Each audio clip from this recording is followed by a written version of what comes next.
¿Dios mata niños? Esta gran pregunta y esta gran inquietud que ha surgido y que muchas veces tenemos en cuenta a la hora de leer el libro del Éxodo, sobre todo en esta gran historia de la vida de Moisés, es muy común que nos surja y nos venga a la mente frente a la última plaga, es decir, frente a esa plaga en la cual el Señor pasa y extermina a todos los primogénitos de Egipto, y en donde se conmemora concretamente el día de la Pascua judía, en la cual se le ordena a Moisés en el capítulo número 12, a partir del versículo número 1, Éxodo 12, a partir del versículo número 1, se le ordena hacer los preparativos, es decir, tomar un cabrito, un cordero, y pintar con la sangre las puertas de las viviendas suyas, porque esa noche el Señor iba a pasar y exterminar a los primogénitos. Yendo un poquito más concretamente al texto, y de lleno, lo vamos a leer. Éxodo 12, capítulo número 12, versículo número 12. Dice así: esa noche atravesaré todo el territorio de Egipto, dando muerte a todos los primogénitos, de hombres y de animales, y daré injusto escarmiento a todos los dioses de Egipto. Yo soy el Señor. La sangre será su contraseña de ustedes en las casas donde estén. Cuando el ángel pase, verá la sangre y pasará de largo, no los tocará la plaga exterminadora cuando yo pase hiriendo a Egipto. Este será para ustedes un día memorable, y en él celebrarán la fiesta del Señor, y lo harán de generación en generación como ley perpetua. Del versículo 12 al versículo número 14. Bueno, es realmente un texto verdaderamente llamativo, porque la película Éxodo de Dioses y Reyes, muy bien dramatizada, hay una escena en la cual Ramsés, con el niño muerto en sus brazos, le dice a Moisés, antes de dejarlos ir, ¿qué clase de fanáticos adoran un Dios que mata niños?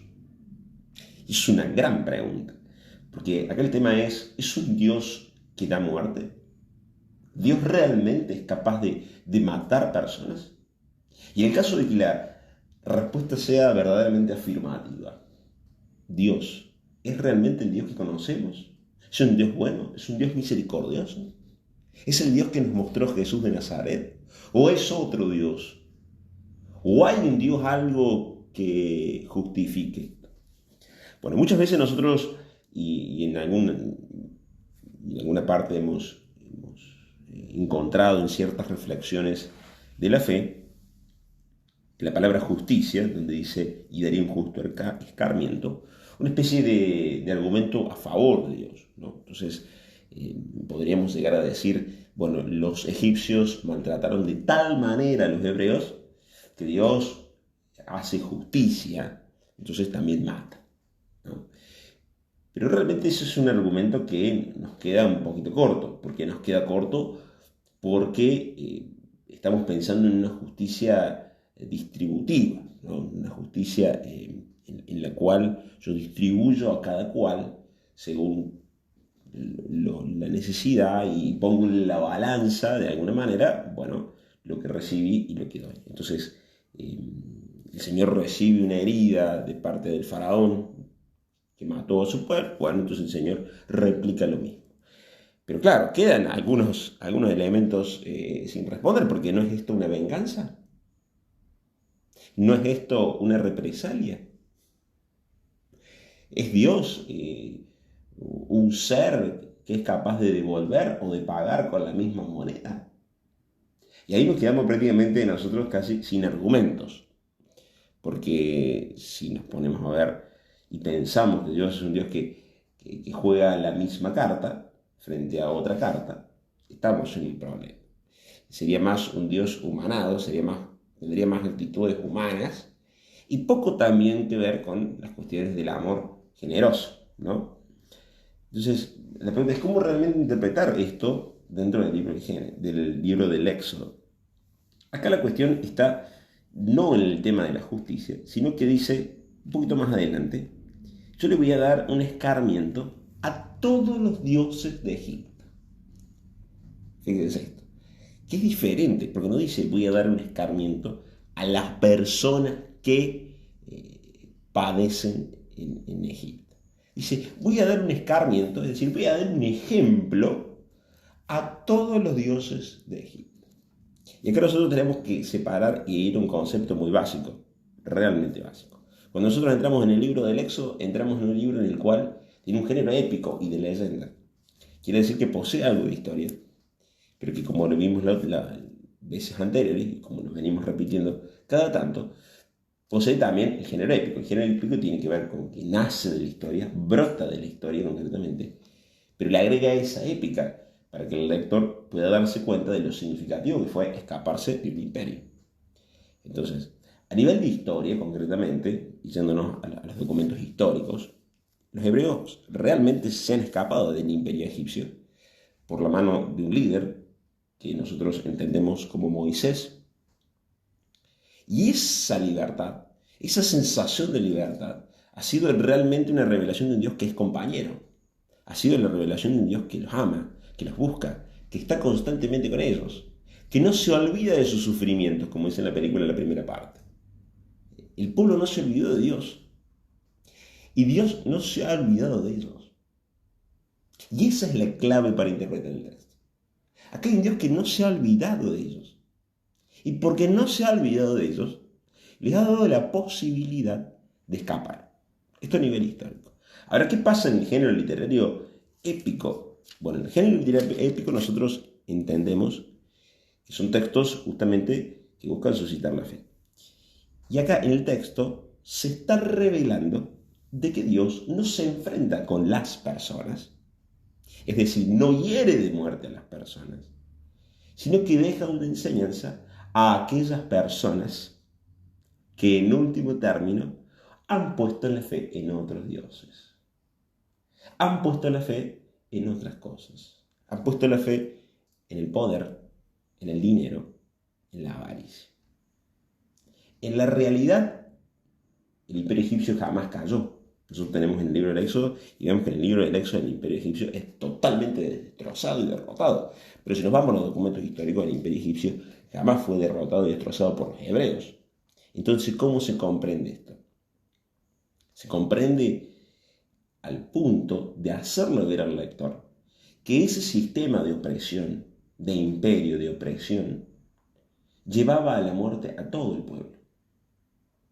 Entonces, si los hebreos, quienes fueran, no escapaban, iban a correr la misma suerte de que el ángel de la muerte pase y los mate.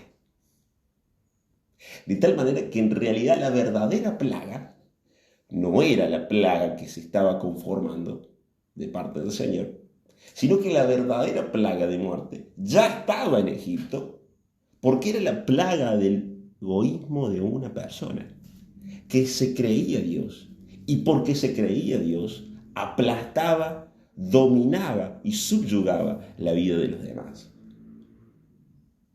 Entonces, de alguna manera, Dios pone a Egipto, pone la experiencia de Egipto como un espejo. Cuidado con aplastar a los hermanos. Cuidado con la avaricia. Cuidado con los dioses del dinero. Cuidado con los dioses del poder, camuflados en distintos rótulos, en distintas caras, en distintos nombres, pero en el fondo, el problema más grande era que el egoísmo del faraón estaba destrozando la vida de todos los primogénitos. Entonces no es que Dios en la historia real y concreta haya pasado y haya exterminado, haya fulminado la vida de los egipcios, sino que son los mismos egipcios los que se han autodestruido a sí mismos y estaban destruyendo el pueblo hebreo, por supuesto. Pero es ahí donde se da justamente el justo escarmiento, es decir, el justo espejo para que los egipcios se den cuenta de que estaban destrozando no solamente a ellos, a ellos mismos, sino que estaban destrozando pueblos enteros. Todo por la comprensión y la avaricia de una persona que, volvemos, se creía concretamente Dios.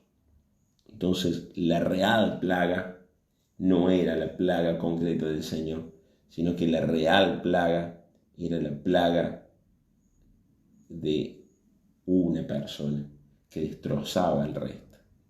Por eso el Señor dice, necesito que se salven, necesito que busquen una salvación.